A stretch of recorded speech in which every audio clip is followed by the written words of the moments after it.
প্রথমেই জানাচ্ছি, লেবাননে ইকোসাইট চালাচ্ছে ইসরায়েল, ধ্বংস হচ্ছে প্রকৃতি পরিবেশ। আরও থাকছে, ইসরায়েলের বিরুদ্ধে জাতিসংঘের ভূমিকা নিশ্চিত করতে বলছে ইরান। জানাবো, যুক্তরাষ্ট্র এবং ইসরায়েল ফের হামলা চালালে কঠোর জবাবের হুঁশিয়ারি ইরানের। এছাড়া জানিয়ে দেব, যুদ্ধবিরতিতেই দক্ষিণ লেবাননে ইসরায়েলের হামলা, নিহত ৮।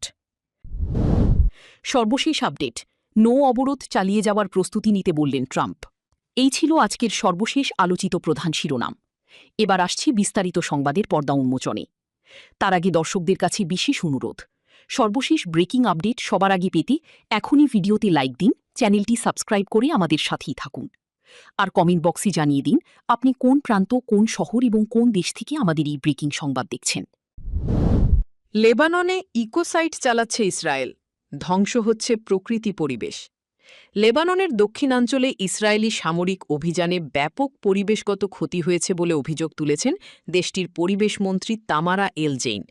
তিনি এই পরিস্থিতিকে ইকোসাইড বা পরিকল্পিত পরিবেশ ধ্বংস হিসেবে আখ্যা দিয়ে আন্তর্জাতিক স্বীকৃতির দাবি জানিয়েছেন। সম্প্রতি প্রকাশিত একটি ১০৬ পৃষ্ঠার প্রতিবেদনের ভূমিকা অংশে তিনি এ মন্তব্য করেন। প্রতিবেদনটি প্রস্তুত করেছে লেবাননের বৈজ্ঞানিক গবেষণা বিষয়ক জাতীয় কাউন্সিল। এতে ২০২৩ সালের অক্টোবর থেকে ২০২৪ সালের ডিসেম্বর পর্যন্ত সময়ের পরিবেশগত ক্ষয়ক্ষতি বিশ্লেষণ করা হয়েছে।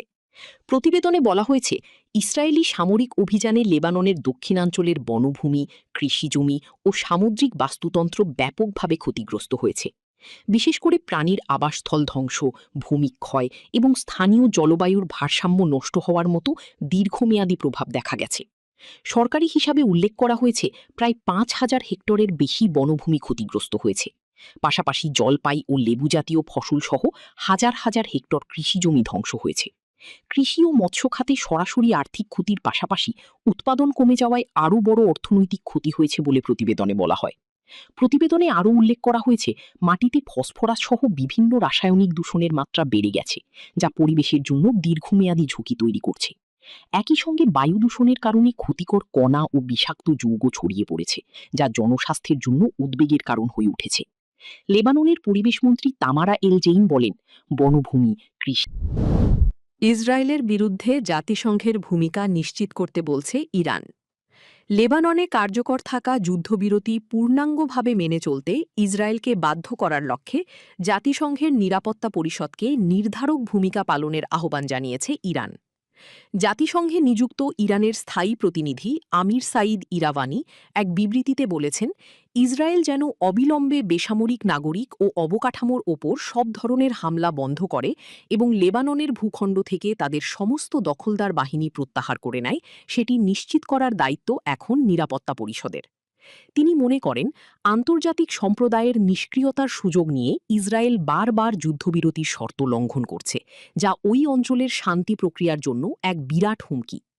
বিবৃতিতে ইরাওয়ানি কেবল লেবানন ইস্যুতেই সীমাবদ্ধ থাকেননি, বরং ইরান ও এই অঞ্চলের অন্যান্য দেশের বিরুদ্ধে যুক্তরাষ্ট্র ও ইসরায়েলের সম্মিলিত পদক্ষেপের তীব্র সমালোচনা করেছেন।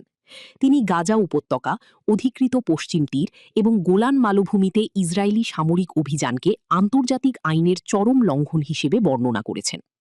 ইরাওয়ানির মতে, এসব কর্মকাণ্ডের জন্য ইসরায়েলকে জবাবদিহিতার আওতায় আনা এবং একটি কার্যকর আন্তর্জাতিক প্রতিক্রিয়া জানানো এখন সময়ের দাবি।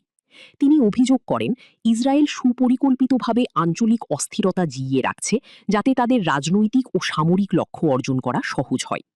ইরানি রাষ্ট্রদূতের এই মন্তব্য এমন এক সময়ে এলো যখন মধ্যপ্রাচ্যের যুদ্ধ পরিস্থিতি নিয়ে বিশ্বজুড়ে উদ্বেগ বাড়ছে এবং বিভিন্ন পক্ষ থেকে স্থায়ী সমাধানের দাবি তোলা হচ্ছে।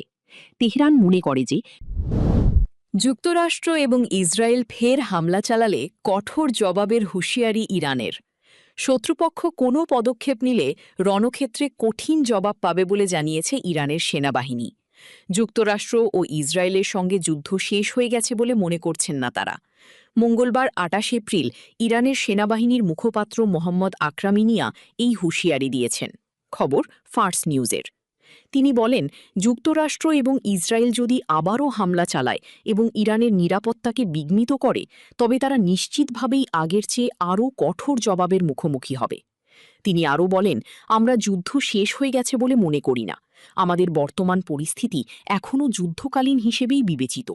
ইরানের জনগণ নিশ্চিত থাকতে পারেন যে শত্রু যদি আবারও আক্রমণের পথ বেছে নেয় তবে তারা ইরানের পক্ষ থেকে নতুন অস্ত্র এবং নতুন ধরনের জবাবের মুখোমুখি হবে।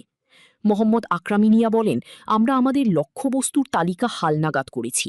শত্রুপক্ষকে সতর্ক করে দিয়ে মুখপাত্র আরও বলেন, শত্রু যদি নতুন কোনো পদক্ষেপ নেওয়ার দুঃসাহস দেখায় তবে তাদের সম্পূর্ণ নতুন ধরনের সরঞ্জাম, পদ্ধতি ও রণক্ষেত্রে কঠিন জবাবের মুখোমুখি হতে হবে। যুদ্ধবিরতিতেই দক্ষিণ লেবাননে ইসরায়েলের হামলা, নিহত ৮। যুদ্ধবিরতি চললেও দক্ষিণ লেবাননে হামলা চালিয়ে যাচ্ছে ইসরায়েল। সর্বশেষ বুধবার ভোরে লেবাননের হানিন শহরে বিমান হামলা চালানো হয়। এতে বেশ কয়েকটি ঘরবাড়ি ধ্বংস হয়েছে। লেবাননের রাষ্ট্রীয় সংবাদ সংস্থা এনএনএ জানিয়েছে, শুধু হানিনই নয়, এর আগে মঙ্গলবার রাতে নাকুরা শহরেও হামলা চালানো হয়। সেখানে রাতভর বিস্ফোরণের শব্দ শোনা গেছে। একই সময় খিয়াম শহরেও বিমান হামলা ও গুলিবর্ষণ করেছে ইসরায়েলি বাহিনী। লেবাননের দক্ষিণাঞ্চলে গত কয়েকদিন ধরে সংঘর্ষের মাত্রা বেড়েই চলেছে।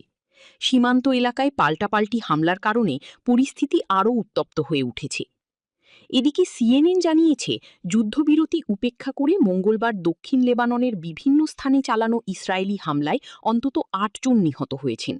দেশটির সরকারি সূত্রও এ তথ্য নিশ্চিত করেছে। নৌ অবরোধ চালিয়ে যাওয়ার প্রস্তুতি নিতে বললেন ট্রাম্প। ইরানের বন্দরগুলোতে যুক্তরাষ্ট্রের নৌ অবরোধ আরও দীর্ঘ হতে পারে, এমন খবরে বিশ্ববাজারে তেলের দাম আবার বাড়তে শুরু করেছে। মার্কিন প্রেসিডেন্ট ডোনাল্ড ট্রাম্প তার কর্মকর্তাদের এই অবরোধ চালিয়ে যাওয়ার প্রস্তুতি নিতে বলেছেন। দ্য ওয়াল স্ট্রিট জার্নালের এক প্রতিবেদনে বলা হয়েছে, ইরানের অর্থনীতি ও তেল রপ্তানির ওপর চাপ ধরে রাখতে যুক্তরাষ্ট্র এই সিদ্ধান্ত নিতে পারে। এই খবরে আন্তর্জাতিক বাজারে তেলের দাম বেড়েছে। ব্রেন্ট ক্রুড তেলের দাম টানা কয়েকদিন ধরে বাড়ছে এবং এখন তা ব্যারেল প্রতি প্রায় $111 বেশি। একইভাবে ওয়েস্ট টেক্সাস ইন্টারমিডিয়েট WTI তেলের দামও $100 ওপরে উঠে গেছে। বিশেষজ্ঞরা বলছেন, হরমুজ প্রণালী দিয়ে তেল পরিবহন বাধাগ্রস্ত হওয়া এবং যুক্তরাষ্ট্রের কঠোর অবস্থানের কারণে বাজারে অনিশ্চয়তা তৈরি হয়েছে, আর এই কারণেই তেলের দাম বাড়ছে।